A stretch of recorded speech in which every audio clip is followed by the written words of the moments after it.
PG welcomes you in PG point. आज के session में हम आपको करवाने जा रहे हैं पेपर 3 का पार्ट 3, जिसके अंतर्गत हम लोग 100 क्वेश्चंस की से रिलेटेड चीज़ों के लिए डिस्कस कर रहे होंगे। लेकिन उससे पहले हम आपसे सिर्फ एक बात कहना चाहेंगे, डेट इज़ कि आप लोग कमेंट सेक्शन में कमेंट ज़रूर करा करिए, because your comment motivates me a lot. और उसके अलावा आप इस सेशन को शेयर कर दीजिए, जो भी आपके ग्रुप्स हैं, जहाँ कॉलेज ग्रुप्स हैं, जो भी आपके फ्रेंड सर्कल में बीएड वाले बच्चे हैं उन तक, ताकि ज़्यादा से ज़्यादा बच्चे पढ़ पाएँ, उनको इन वीडियोस का फ़ायदा हो पाए। इससे पहले हमने आपके पेपर 1 पेपर 2 की भी क्लासेस कंप्लीट करवा दी हैं। मैराथन्स पार्ट वाइज सब कुछ अवेलेबल है, बस देरी है तो सिर्फ आपके पढ़ने की। अगर आपने अभी तक नहीं पढ़ा है तो must go and watch that videos, है ना। और आइए शुरू करेंगे आज का आपका लेसन, जिसमें कि हम आपको करवाएंगे 100 क्वेश्चन। क्वेश्चन नंबर 201, प्राचीन भारत में कितनी प्रकार की शिक्षा संस्थाएं प्रचलित थी? 3 प्रकार की शिक्षा संस्थाएं प्रचलित थी आपकी। गुरुकुल प्रणाली के उद्देश्य क्या थे? गुरुकुल प्रणाली के उद्देश्य थे आपके व्यावसायिकता का विकास करना, वैदिक एवं संस्कृत साहित्य का अध्ययन करना, छात्र का सर्वांगीण विकास करना, और ये सभी सही हो जाएगा। पाठ्यक्रम शिक्षक के लिए अपने विचारों को कहाँ तक पहुँचाने का माध्यम होता है? तो ये होता है आपका बालकों तक, ठीक। आधुनिक शिक्षा प्रणाली में अध्यापक किसके रूप में कार्य करता है? तो आधुनिक शिक्षा प्रणाली में अध्यापक पथ प्रदर्शक के रूप में कार्य करता है। एक टीचर राह दिखाने का काम करता है बच्चों को। अध्यापकों के पास वह ज्ञान और अनुभव होता है जो पाठ्यक्रम विकास कार्य में अत्यंत उपयोगी सिद्ध होता है। ये किसका कथन है? तो ये कथन वाले क्वेश्चंस बहुत अच्छे से आपको अपने माइंड में रखना है। नहीं याद हो रहा है तो आप इनको लिखते हुए चलिए एक रफ कॉपी में। तो क्रेग महोदय ने कहा है। किस ढंग से शिक्षक व्यक्तिगत रूप से पाठ्यक्रम को प्रभावित करता है? तो प्रत्यक्ष और अप्रत्यक्ष दोनों रूप से करता है। ऑप्शन सी सही हो जाएगा। स्कूल स्तर का पाठ्यक्रम राष्ट्रीय शिक्षा नीति के अंतर्गत तैयार करने में किसकी पर्याप्त भागीदारी रही है? तो ये किसकी पर्याप्त भागीदारी रही है आपकी? क्वेश्चन नंबर 207, तो ये रही आपके शिक्षक की। ऑप्शन बी एकदम सही हो जाएगा आपका। फिर देखिए नेक्स्ट क्वेश्चन है, राज्य स्तरीय शिक्षक संगठन किस स्तर पर है आपका? तो राज्य स्तरीय शिक्षक संगठन, ऑप्शन बी आपका सही हो जाएगा, राज्य स्तर पर। उसके बाद में पाठ्यक्रम आयोजन का कार्य तो लगभग सभी जगह किसके हाथ में केंद्रित है? क्वेश्चन नंबर 209, तो पाठ्यक्रम आयोजन का कार्य तो लगभग सभी जगह आपका विशेषज्ञ के हाथ में केंद्रित है। वर्तमान समय में शिक्षक किस रूप में उभर रहा है? तो संगठन शक्ति के रूप में उभर रहा है। ऑप्शन ए एकदम सही हो जाएगा। हैमलेट नाटक के राजकुमार के बिना खेला जा रहा है, ये किसका कथन है? ये कथन है आपके रोनाल्ड गोल्ड का। कौन अध्यापकों को संभागित्व को पाठ्यक्रम विकास प्रक्रिया का अनिवार्य अंग मानते हैं? तो एडवर्ड जो है वो मानते हैं। छात्र केंद्रित पाठ्यक्रम आधार पर किस आधुनिक शिक्षण पद्धति का विकास हुआ? तो किंडरगार्टन पद्धति, मॉन्टेसरी पद्धति, योजना पद्धति, ये सभी आपका सही हो जाएगा। ऑप्शन डी एकदम सही हो जाएगा। निम्न में से कौन प्राथमिक स्तर पर पाठ्यक्रम निर्माण का सिद्धांत नहीं है? नहीं पे विशेष ध्यान दीजिएगा क्वेश्चन में। क्या नहीं है आपका? कार्य विशिष्टता का सिद्धांत नहीं है, बाकी सब है। निम्न में कौन विकेंद्रीकृत पाठ्यचर्या का लाभ फिर नहीं है, पूछा गया है क्वेश्चन में। तो ये पाठ्यचर्या छात्रों को राष्ट्रीय अंतर्राष्ट्रीय स्तर का ज्ञान नहीं दे पाती है, ये नहीं है। निम्न में से कौन पाठ्यक्रम का प्रकार नहीं है? पाठ्यक्रम का प्रकार नहीं है पूछा गया है क्वेश्चन नंबर 216, तो ऑप्शन डी व्यवहारिक पाठ्यक्रम प्रकार नहीं है। निम्न में कौन सा पाठ्यक्रम प्रयोगवादी विचारधारा पर आधारित है? तो छात्र केंद्रित पाठ्यक्रम जो होता है वो आपका प्रयोगवादी विचारधारा पर आधारित होता है। निम्न में से कौन सा पाठ्यक्रम निर्माण का सिद्धांत नहीं है? तो व्यवहारिकता का सिद्धांत पाठ्यक्रम निर्माण का सिद्धांत नहीं है, बाकी लचीलापन, उपयोगिता, व्यापकता, ये सब कुछ है।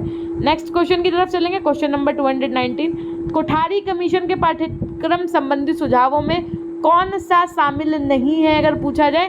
तो प्राथमिक एवं उच्च प्राथमिक स्तर पर एक समान पाठ्यक्रम ये जो है शामिल नहीं है। छात्रों की क्रियाओं को विषय केंद्रित आधार पर निश्चित तथा संगठित किया जाता है, ये कथन किस विद्वान से संबंधित है? तो ये कथन आपका अल्बर्टी महोदय से संबंधित है। क्वेश्चन नंबर 221 देखिए, शिक्षा की किसी भी योजना में मैं अध्यापक को केंद्रित स्थान देता हूँ, ये संबंधित है। तो ये आपका नेल्सन एवं बॉसिंग से संबंधित है। अध्यापक उस दीपक की तरह जो स्वयं जलकर संसार को प्रकाशित करता है, ये कथन किसका है? तो ये कथन है आपके रविंद्रनाथ टैगोर जी का। एकीकृत पाठ्यक्रम की निम्न में से कौन सी विशेषता नहीं है? Question number 223।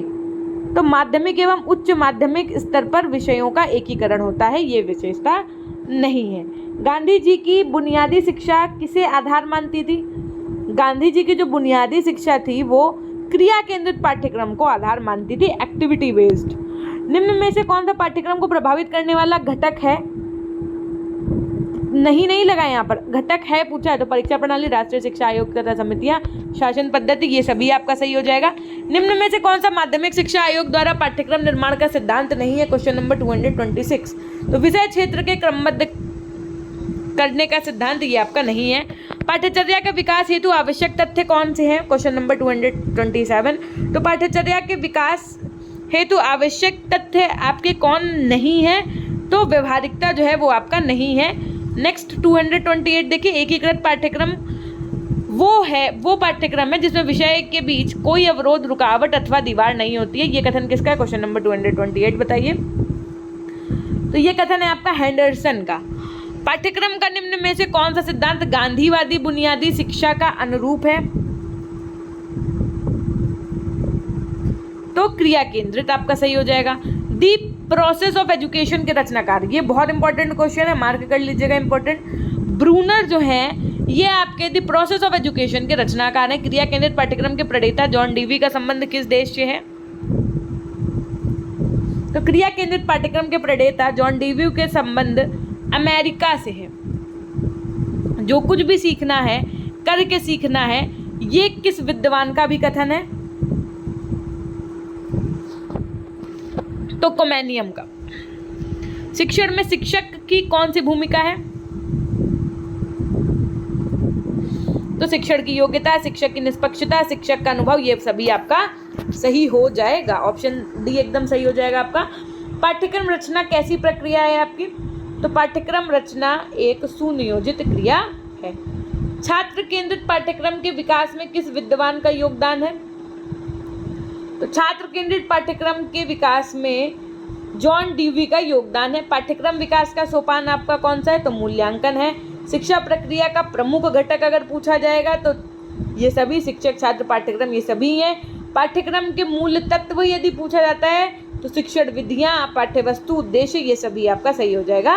क्वेश्चन नंबर 239 आपका क्या कह रहा है कि पाठ्यक्रम विकास की प्रकृति कैसी होती है? तो ये आपकी निरंतरता, भविष्य उन्मुख, चक्रीय, ये सभी होती हैं। पाठ्यक्रम को प्रभावित करने वाला घटक कौन सा है आपका? तो अध्ययन समिति, परीक्षा प्रणाली और सामाजिक परिवर्तन, ये सभी आपका सही हो जाएगा। प्लेटो ने अपना पाठ्यक्रम किन आधारों पर निर्मित किया था? तो इन्होंने निर्मित किया था कलात्मक, बौद्धिक और नैतिक रूप सभी से। क्वेश्चन नंबर 242 है आपका, बुनियादी शिक्षण की प्रमुख विशेषता में क्या नहीं शामिल है? तो पाठ्यक्रम में अंग्रेजी व धर्म स्थान नहीं शामिल है। राष्ट्रीय एकता एवं भावात्मक एकता के संबंध में क्या असत्य है यदि पूछा जाए? तो शक्तिशाली राष्ट्र के निर्माण हेतु राष्ट्रीय एकता अनिवार्य है, भावात्मक एकता को गौर स्थान प्राप्त है। ये एक कथन असत्य है, यानी कि गलत है। ठीक है, क्वेश्चन नंबर 244 की तरफ चल रहे होंगे। बाल केंद्रित पाठ्यक्रम का सिद्धांत किस विचारधारा की उपज है यदि पूछा जाए? तो क्या लगा कर क्या हो गया? प्रकृतिवादी। बाल केंद्रित पाठ्यक्रम के सिद्धांत प्रकृतिवादी विचारधारा की क्या है? उपज है। पाठ्यक्रम परिवर्तन में दर्शन के प्रभावों में क्या शामिल नहीं है? चारों ऑप्शंस पढ़िए फिर बताइए क्या शामिल नहीं है। तो पाठ्य वस्तु पर दर्शन का आंशिक प्रभाव पड़ता है, ये शामिल नहीं है। पाठ्यक्रम परिवर्तन का अर्थ एक प्रकार से एक संस्था में परिवर्तन करना, ये कथन किससे संबंधित है आपका? तो ये कथन संबंधित है आपके हिल्डा टाबा से। पाठ्यक्रम परिवर्तन के समाजशास्त्रीय सिद्धांत में क्या समाहित नहीं है? Question number 247।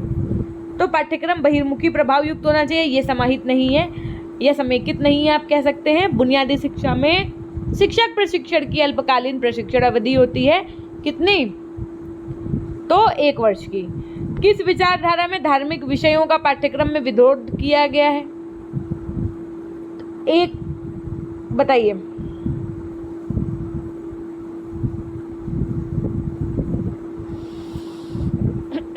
तो प्रकृतिवादी। Very good.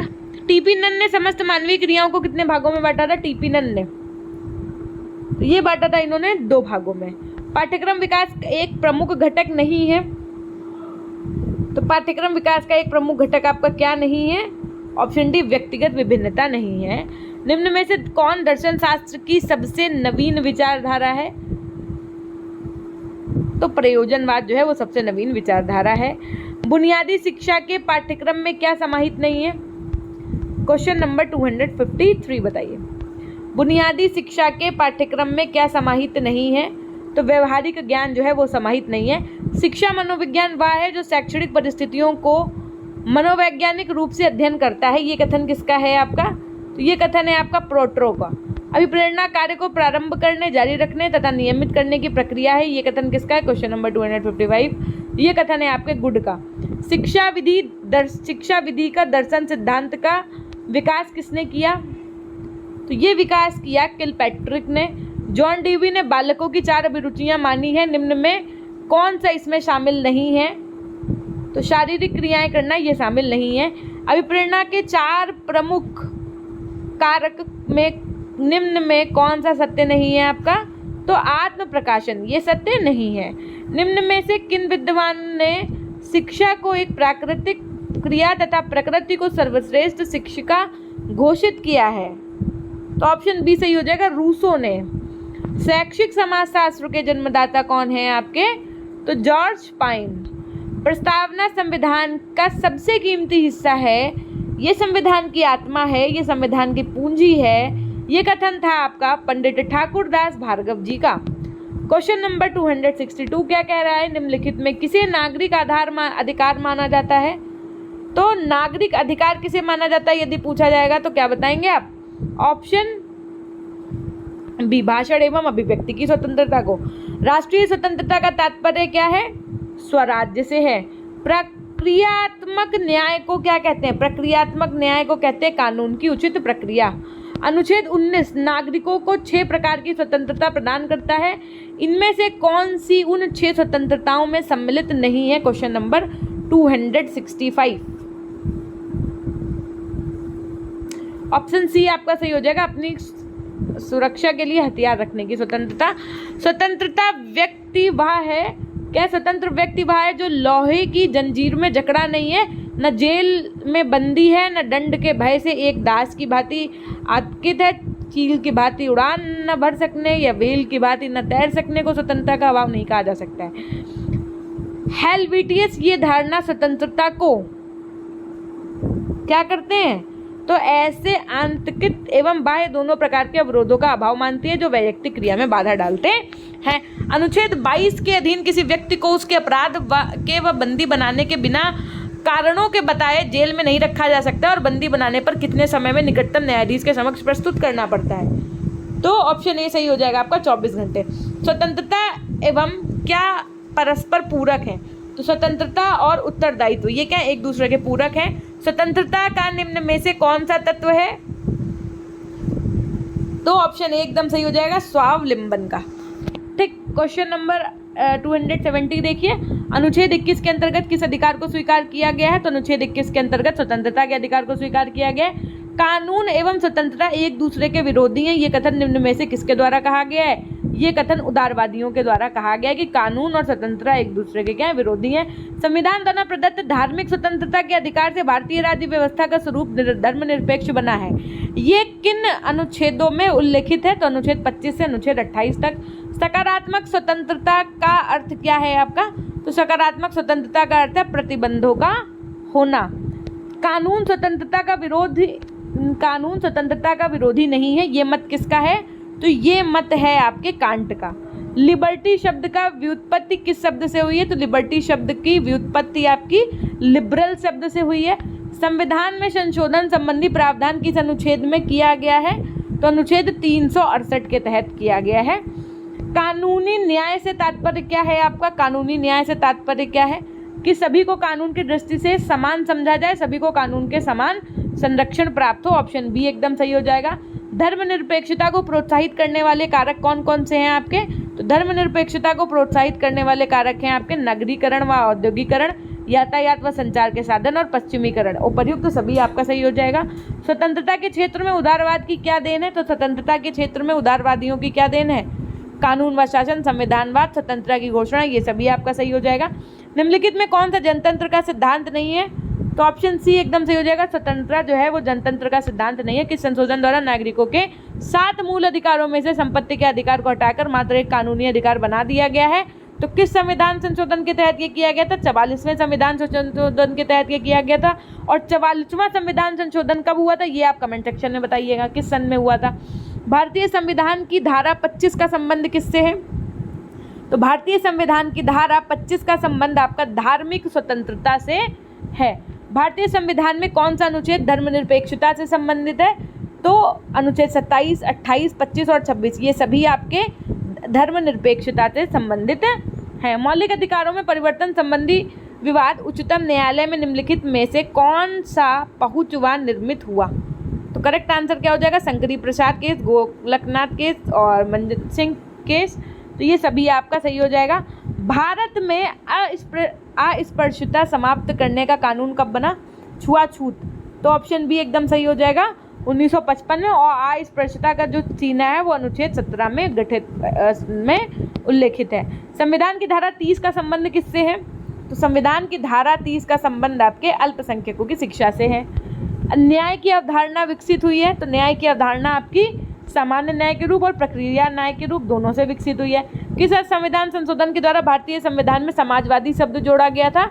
तो 42वां संविधान संशोधन कब हुआ था? 1976 में। इसी के तहत समाजवादी शब्द जोड़ा गया था। संविधान की धारा 45 का संबंध किससे है? तो संविधान की धारा 45 का संबंध अनिवार्य एवं निःशुल्क और सार्वभौम शिक्षा से है। सामाजिक कार्य का प्रमुख तत्व क्या है आपका? तो अवसर की समानता ही सामाजिक न्याय का प्रमुख तत्व है। भारतीय संविधान में धर्मनिरपेक्षता शब्द कब जोड़ा गया आपका? तो भारतीय संविधान में धर्मनिरपेक्षता शब्द आपका 1975 में जोड़ा गया। न्याय क्या है? न्याय एक सक्रिय प्रक्रिया, एक सामान्य गुण तथा तत्व केंद्रित व्यवस्था, यानी कि ये सभी है। सन 1976 में 42वें संविधान द्वारा किस अध्याय में और कितने मौलिक कर्तव्य नागरिकों के सम्मिलित किए गए? क्वेश्चन नंबर 293, ऑप्शन सी सही हो जाएगा। चतुर्थ अध्याय और 10 कर्तव्य। शिक्षा को समवर्ती सूची में कब रखा गया? शिक्षा एक समवर्ती सूची का विषय है। ये कब किस उसमें रखा गया? तो 1950 में। 44वें संविधान संशोधन के द्वारा संपत्ति का अधिकार प्राप्त करने और उसे विधिक अधिकार बनाने के लिए अनुच्छेद 31 के अतिरिक्त कौन सा अनुच्छेद संविधान से समाप्त किया गया और कौन सा अनुच्छेद जोड़ा गया? Question number 295। तो ऑप्शन बी आपका सही हो जाएगा। अनुच्छेद 19 समाप्त किया गया और 71 को जोड़ा गया। संविधान उपचारों के अंतर्गत सर्वोच्च न्यायालय व उच्च न्यायालय निम्नलिखित में से कौन सा प्रलेख जारी नहीं करते हैं? तो कौन सा प्रलेख जारी नहीं करते भैया? निषेध आज्ञा का। समता का अधिकार संविधान के किस अनुच्छेद से संबंधित है या व्यवस्थित है आपका? तो समता का अधिकार जो है वो 14 तथा 18 में। समता या समानता का अधिकार भी आप इसे कह सकते हैं। अनुसूचित जाति या अनुसूचित जनजाति की शिक्षा तथा उसके कल्याण के लिए अधिकार वर्णित है। किस अनुच्छेद में वर्णित है आपके? तो अनुच्छेद 46 में। अनुसूचित जाति और जनजाति की शिक्षा के लिए बात की जा रही है, तो अनुच्छेद 46 होगा, याद रखिएगा। 299 नंबर क्वेश्चन। पाठ्यक्रम में वैज्ञानिक विषयों का महत्व है। पाठ्यक्रम में वैज्ञानिक विषयों का महत्व दिया गया है आपका प्रतिवाद से। पाठ्यक्रम में व्यावसायिक विषयों को सम्मिलित किया गया है, तो ऑप्शन बी यथार्थवाद में। ठीक है, तो यहाँ से आप कंप्लीट कर चुके हैं अपने 100 क्वेश्चंस। अब जो बचे हुए 100+ क्वेश्चंस हैं वो हम आपको इसके जस्ट बाद में करा रहे होंगे नेक्स्ट पार्ट के माध्यम से। तब तक के लिए पीजी पॉइंट ऐप इंस्टॉल करके जो वहाँ पर PDF गिवन है उनका रिवीजन करते रहिए मल्टीपल टाइम्स। और अगर आपको कोई समस्या है तो आप हमें पीजी पॉइंट ऑफिशियल के नाम से हमारी इंस्टाग्राम ID, आप हमसे वहाँ पर बात कर सकते हैं। pgpoint100@gmail.com ये हमारी जीमेल अकाउंट की ID है, तो आप हमें यहाँ पर भी मैसेज भेज सकते हैं अगर आप इंस्टाग्राम यूज़र नहीं है तो। देखिए, अब मुझे अपने मुंह से कहने की आवश्यकता नहीं है। अब आप अपनी स्टडी को लेकर के कितना ज़्यादा एक्टिव है ये आप पे निर्भर करता है, क्योंकि क्लासेस चैनल पे सारी प्रेजेंट है। चाहे आपका पेपर 1 हो, चाहे आपका पेपर 2 हो, चाहे पेपर 3 हो, चाहे बस तीनों की तो प्रेजेंट है। पेपर 4 बहुत जल्द ही, वो भी आपको MCQs की प्रेजेंट है। ठीक है, उसमें स्वास्थ्य एवं जो शिक्षा वाली है वही। तो यहीं से हम करेंगे सेशन को एंड। मिलते हैं अब हम आपसे नेक्स्ट क्लास के माध्यम से। इसका जस्ट पार्ट 4 जो आएगा आपका, उसमें हम 100+ क्वेश्चंस को करा रहे होंगे। तब तक के लिए अपना ध्यान रखिएगा, हमेशा खुश रहिए, मुस्कुराते रहिए, कभी अपने लिए तो कभी अपनों के लिए। Till then take care, bye bye, love you all, love you my dear class, very all the best for your exams. 20 minute में 100 क्वेश्चंस की प्रैक्टिस आपको निरंतर कराने की जा रही है।